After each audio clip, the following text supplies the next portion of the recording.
Good morning everyone. বাইরেটা just দেখো, পুরো সাদা চাদরে মোড়া। কালকে রাতে এত স্নোফল হয়েছে, আর আজকে সকালে ঘুম থেকে উঠতেই দেখি একদম পুরো রোদ ঝলমল করছে। তো ক্যামেরা হাতে নিয়ে দাঁড়িয়ে পড়েছি। আজকে তাড়াতাড়ি লাঞ্চ করে, লাঞ্চ মানে আমাদের ব্রাঞ্চ হলো আজকে। তো আজকে তাড়াতাড়ি ব্রাঞ্চ করে আমরা বেরিয়ে পড়লাম একটা নতুন জায়গায়। নতুন জায়গা বলতে গেলে এটা হলো এশিয়ান মার্কেট। আমি কখনো এর আগে যাইনি, ফার্স্ট টাইম আমরা যাচ্ছি। একটু দূরে ছিল বলে আমরা গাড়ি নিয়ে নিয়েছি। আর দেখো, পুরো চারপাশটা পুরো একদম সাদা হয়ে আছে। কালকে অনেক স্নোফল হয়েছে পুরো রাত জুড়ে। আজকে ভালো ওয়েদার পেয়েছি, তাই আমরা বেরিয়ে গেছি। আজকে শনিবার, আমাদের দুজনারই ছুটি। তো আজকে একটু কেনাকাটি করা হবে, সেজন্য বেরিয়ে পড়লাম। তো চলো, সুন্দর দৃশ্য উপভোগ করতে করতে চলে যাওয়া যাক।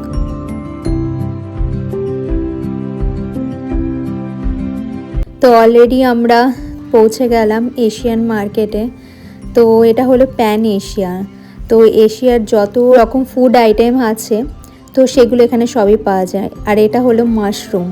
মাশরুমের এখানেও এত ভাগ। আমরা মাশরুম একটু কমই খাই, বেশি খাই না, আমরা দুজনারই এত পছন্দ নয়।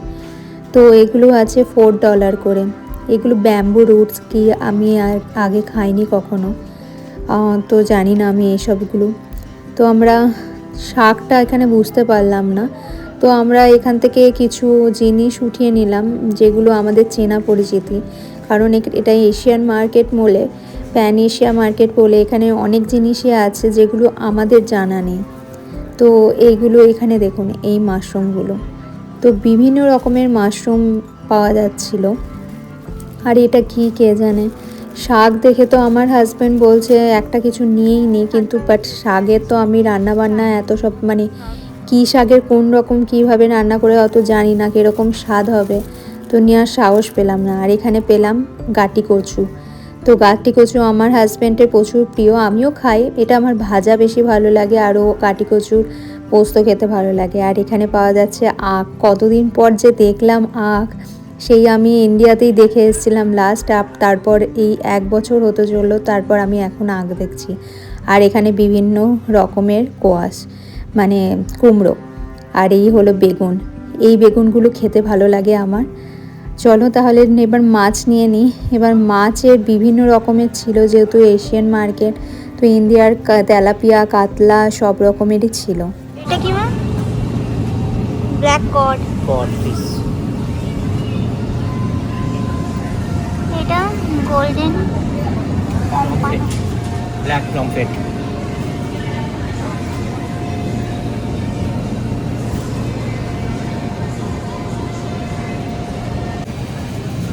এই যে বেগুন উঠিয়ে নেওয়া হয়েছে,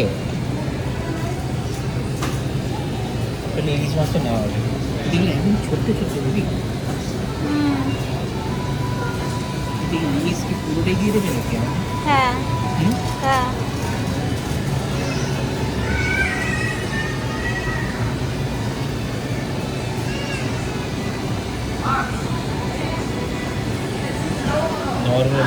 এখানে তেলাপিয়া অনেক বড় বড়। তেলাপিয়া বাবা, নীল কালারের প্যারেট ফিশ। তোমার ব্যাগটা নিয়ে আসো। কাতলা, রুই কাতলা, কাতলা আছে।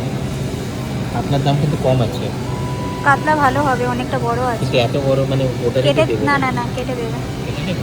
আই থিঙ্ক সো, না হলে এত বড় কে খাবে এখানে।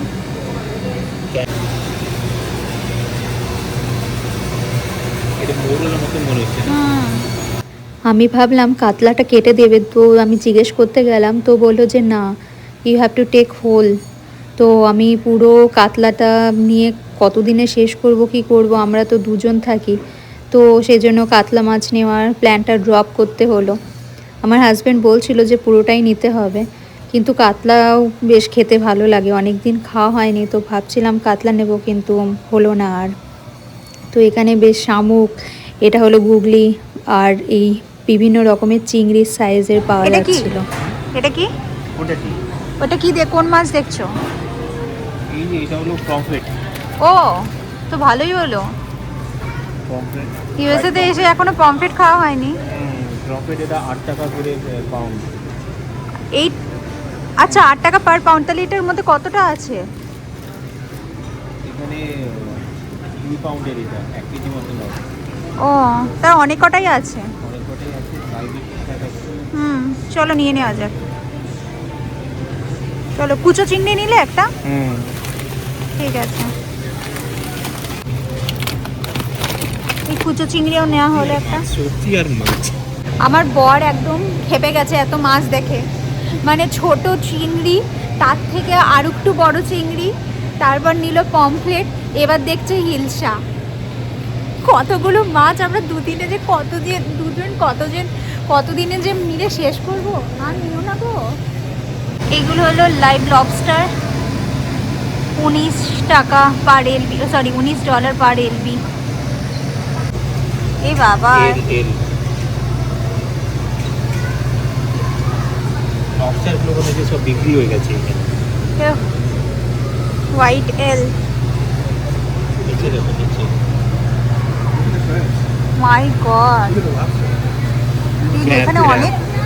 এটা ক্র্যাব না, এটা লবস্টার। এটা তো লবস্টার মনে হচ্ছে। এগুলো সব লবস্টার। আর নিচে হলো ক্র্যাব, ওটা হলো লাইভ এই যে crab, my lobster god. Large, per pound 19 টাকা করে। হ্যাঁ, মাই এটা হলো গড। lobster, আর নিচে হলো এটা হচ্ছে crab। রেড ক্র্যাব বোধহয়। মার্বেল আছে না, প্রিন্সেস ক্যাপ।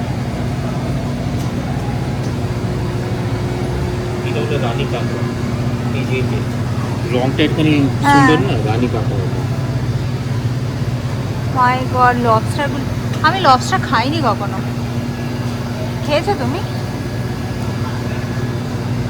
এগুলো খেয়ে মনে হয় হসপিটালেই ভর্তি হয়ে যেতে হবে, যা দেখতে। লবস্টার তো খেয়েছো? ওই যে কোথায় মালাই খেলে? চিংড়ি যেটা হয় না, ওই যে যেটা বড় শুধু একটা না, দেয়, না। উনি এত নিয়েছে। কত করে এই রাইসগুলো? রাইসগুলো তো তো এখানে দাম বেশি তো। দাম বেশি মনে হচ্ছে। যে দাবা দেখি সোনা মসুর, সোনা মসুরের দামে 25 এখানে। দাম অনেক বেশি। প্যাকেজিং বেশি।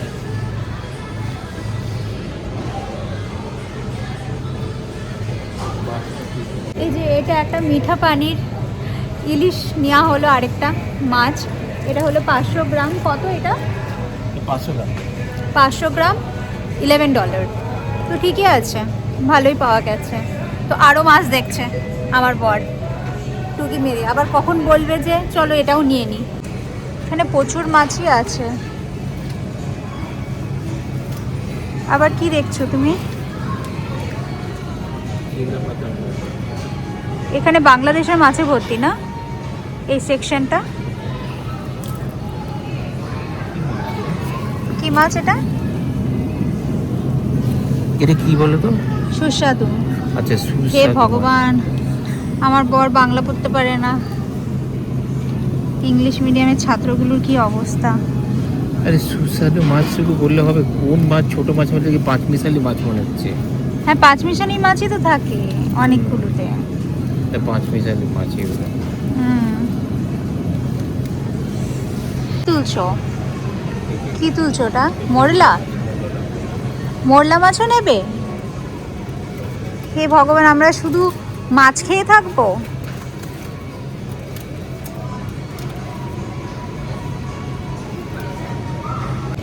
এবার দেখছে মোরলা মাছ, মানে অলরেডি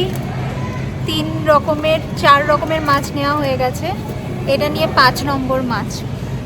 কি অবস্থা, আমাদের ফ্রিজ মাছে ভর্তি হয়ে যাবে। কিন্তু দুঃখের বিষয়, আমরা ছোটোবেলা থেকে একদম টাটকা মাছ খেয়ে অভ্যস্ত, বাট এখানে এসে ফ্রোজেন মাছ খেতে হচ্ছে। তাও ভালো যে কেন এই প্যান এশিয়ানে সব রকমের মাছটা অ্যাটলিস্ট পাওয়া যাচ্ছে।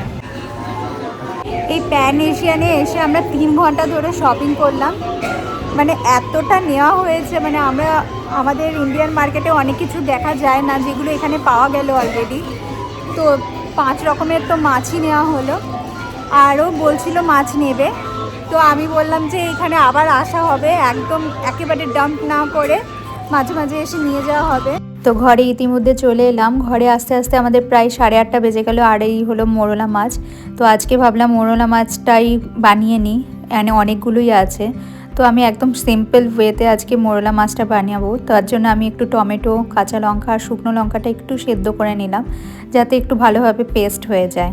আর এর মধ্যে কোনো রকমভাবে আদা বা কোনো রসুন আমি দেবো না আজকে একদম সিম্পল ওয়েতে বানাবো। তো চলো এটা এখন একটু গ্রাইন্ড করে নিই। তার মধ্যে আমি একটু বেগুন ভাজতে দিয়ে দিলাম, কারণ বেগুন আর আলু দিয়ে আজকে মোরলা মাছটা বানাবো। তো আমরা বেগুনই দিই, তো আমার হাজব্যান্ড বললো আলুও একটু দিয়ে দাও। তো এর মধ্যে আমি মাছটা একটু কড়া করে ভেজে নেব, কারণ এগুলো ফ্রোজেন মাছ, তো আমি একটু কড়া করে ভেজে নিই মাছগুলো। আদারওয়াইজ আমার একটুখানি কেমন যেন গন্ধ লাগে, তার জন্য আমি রিস্ক না নিয়ে আমি পুরোটাই একদম কড়া করেই ভাজি। তো চলো, এটা ভেজে নেওয়ার পর আমি ওই আমার যেটা মিক্স করে রেখেছিলাম, গ্রাইন্ড করে রেখেছিলাম, সেটা আমি একটু পেঁয়াজ কুচি আর কালো জিরে ফোড়নে দিয়েছিলাম, ওটা একটু ভাজা ভাজা করে নিয়ে এই গ্রাইন্ডটা আমি মিশিয়ে দিলাম ওর মধ্যে। তার মধ্যে হলুদ আর লবণ দিয়ে দিলাম। ব্যাস এইটুকুই আমার আজকে রান্নার মধ্যে যা পড়লো। আর আমি কিচ্ছু দেবো না, ব্যাস কাঁচা লঙ্কা দিয়ে দেবো। আর তার আগেই আমি কিছুটা লঙ্কা শুকনো আর কাঁচা লঙ্কা যেহেতু দিয়েছিলাম, তার জন্য এখন 3টেই দিলাম। কারণ আমরা একটু প্রথমেই বলি যে প্রত্যেক রান্নাতে আমরা একটু ঝাল বেশি খাই। তো ইতিমধ্যে আমি আলু আর বেগুনটাও দিয়ে দিলাম। এবার ফুটতে দিয়ে দেব, ফুটে আসলে দিয়ে দেব মাছগুলো। তো চলো, অলরেডি আমি ফুটতে দিয়ে দিয়েছিলাম কিছু ধিমে আঁচে কিছুক্ষণের জন্য। আমার অলরেডি হয়ে গেছে। এই দেখো, আজকে এত সুন্দর সুগন্ধ বেরিয়েছে পুরো মাছের, মোরলা মাছের। অনেক দিন পর মানে ভেবেই খুশি লাগছে যে গরম গরম ভাত দিয়ে মোরলা মাছ খাবো। এটা ভাবতেই বেশ ভালো লাগে। আর এখন একটু দিয়ে দেব ধনেপাতা কুচি। ব্যাস চলো, তাহলে আজকে আমার ব্লগটা এখানেই শেষ করছি। দেখা হবে নেক্সট ভিডিওতে। সবাই সুস্থ অ্যান্ড ভালো